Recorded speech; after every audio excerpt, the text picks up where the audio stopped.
Bonjour! L'événement pour lequel est réalisée cette vidéo est organisé par le Comité de concertation interculturelle de la CDC Côte-des-Neiges.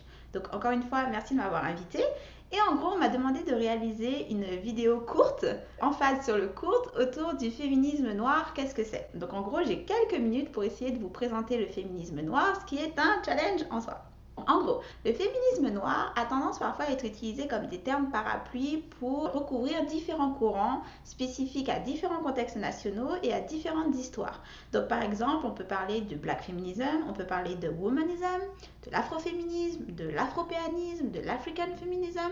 Donc différents courants, différents contextes nationaux, différentes histoires, mais qui ont tous pour point commun de placer au centre les vécus et les réalités des femmes noires. Donc c'est vraiment spécifique. C'est on part de l'expérience des discriminations vécues par des individus qui ont historiquement été placés à la marge des mouvements de lutte. Cela signifie que l'on reconnaît que ce sont des vécus et surtout des discriminations spécifiques qui méritent une attention spécifique, et en partant de ces vécus, on peut aller à l'encontre de l'idée et de l'acceptation d'une hiérarchisation des oppressions.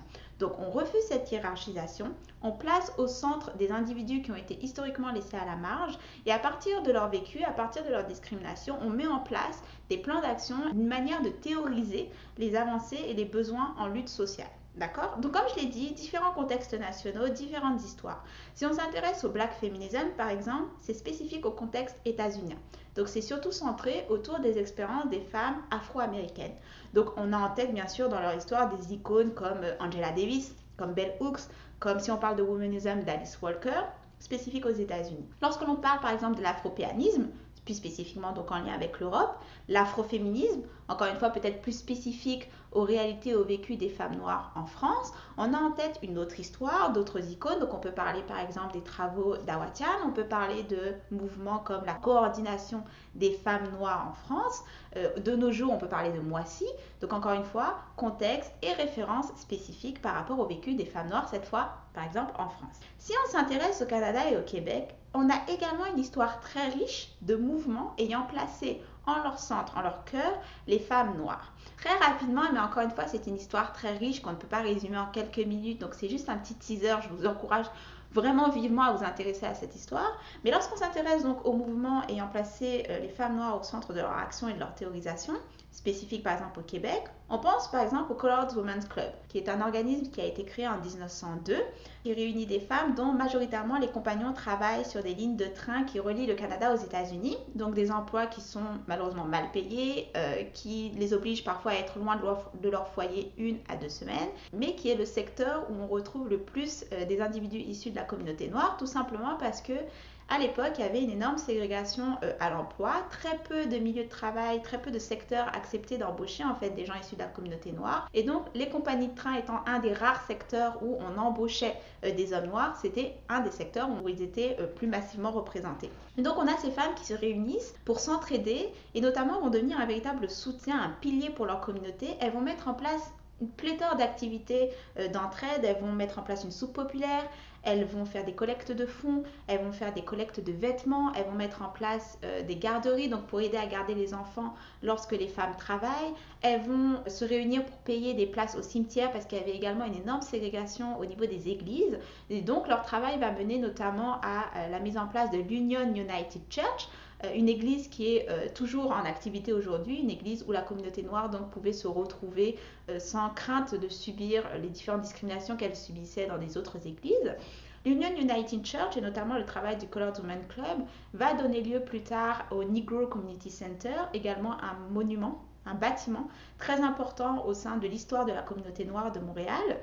Et également, si cela vous intéresse, toute l'histoire autour du fait que c'était surtout des emplois au niveau des lignes de train qui employaient donc la communauté noire, donc le rassemblement au niveau géographique des rares secteurs qui acceptaient donc de louer également des logements à la communauté noire, va donner lieu à l'histoire noire de la petite Bourgogne. Donc je vous encourage également à vous intéresser à cette histoire-là. Donc on a un énorme héritage autour du travail du Colored Women's Club qui va exister à peu près jusqu'aux années 1940. Lorsqu'on s'intéresse également au féminisme noir dans l'histoire québécoise et dans l'histoire montréalaise, on est obligé de parler du Congrès des femmes noires du Canada, qui est un congrès pan-canadien et dont la deuxième édition en 1974 va avoir lieu à Montréal. Et c'est un congrès qui réunit des centaines de participantes, je pense jusqu'à 500 participantes, autant de la communauté francophone, de la communauté anglophone, donc un exemple de solidarité et d'action entre les deux communautés. Et donc c'est un congrès qui va réunir, comme je l'ai dit, des centaines de participantes qui vont activement travailler à la dénonciation, à la conscientisation des oppressions spécifiques aux femmes afro-canadiennes. Et non seulement elles vont beaucoup travailler à la théorisation autour des oppressions de genre, de race, de classe, mais elles vont également mener des actions très concrètes par rapport à des politiques publiques, donc notamment dénoncer l'utilisation de matériel raciste dans l'éducation, dans l'enseignement notamment du secondaire, vont demander à ce que l'histoire de la communauté afro-canadienne soit enseignée dans les écoles.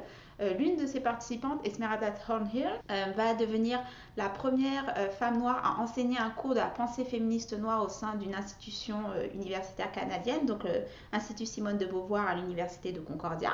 Donc encore une fois, héritage très très important de ce travail et de ce rassemblement donc, du congrès dans les années 70. Et on ne peut pas parler de l'histoire du féminisme noir à Montréal sans parler également de la Maison d'Haïti. Donc la Maison d'Haïti qui a été fondée en 1972, qui va énormément travailler à la dénonciation des discriminations subies notamment par les domestiques, et par extension va énormément travailler à dénoncer la dimension racialiste des politiques d'immigration canadienne québécoise.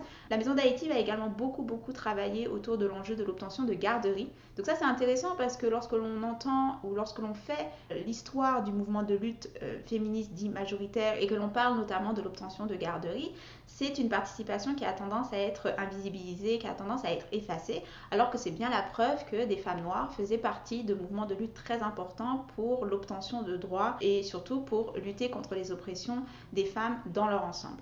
La Maison d'Haïti, ça va également donner lieu au RAFA, donc le Rassemblement des femmes haïtiennes, qui est un mouvement qui va envoyer des représentants au Congrès, donc par exemple le Congrès pan-canadien que je viens de citer, mais qui vont également envoyer des représentantes à l'international, c'est-à-dire à Cuba, au Panama. Donc il y a également une prise de position à l'international sur des enjeux touchant les femmes noires dans des contextes de pays dits du Sud. Donc c'est pour montrer également, pour revenir au début de notre vidéo et approcher de la conclusion, que certes ce sont des mouvements spécifiques qui s'ancrent dans un contexte national bien spécifique, mais qui ont également tendance à se positionner comme des mouvements de solidarité, et notamment des mouvements de solidarité à l'international. Donc, outre de participer à la compréhension des rapports de pouvoir comme beaucoup plus complexes que la manière dont on a tendance à les aborder, c'est-à-dire rigides, fixes et par catégorie, ce sont aussi des mouvements qui vont permettre de penser la solidarité des femmes au-delà des contextes nationaux et qui vont également dénoncer les rapports coloniaux comme ayant un impact très négatif en fait sur les conditions des femmes dans le monde entier.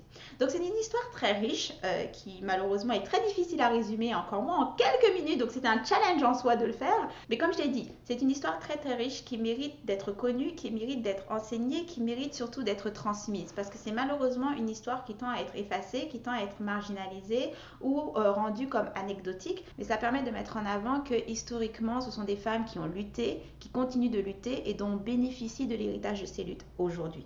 C'est également important de connaître cette histoire parce que cela permet de voir l'importance de l'autodétermination, l'importance de lutter contre des oppressions qui ne laissent personne derrière dans ces luttes et surtout de l'importance de solidarité. Donc j'espère que cette vidéo vous a plu, j'espère avoir réussi à relever le challenge de le faire en quelques minutes. N'hésitez pas à aller voir les sources complémentaires et j'espère que les autres vidéos qui sortiront tout le long du mois de l'histoire des Noirs sauront répondre à vos attentes et à vos envies. Et n'hésitez pas à vous intéresser à cette histoire en dehors du mois de l'histoire des Noirs parce que nous existons et nous travaillons toute l'année. Bye! Bonjour! Et nous continuons. Ce sont des... Clairement, je ne sais plus parler.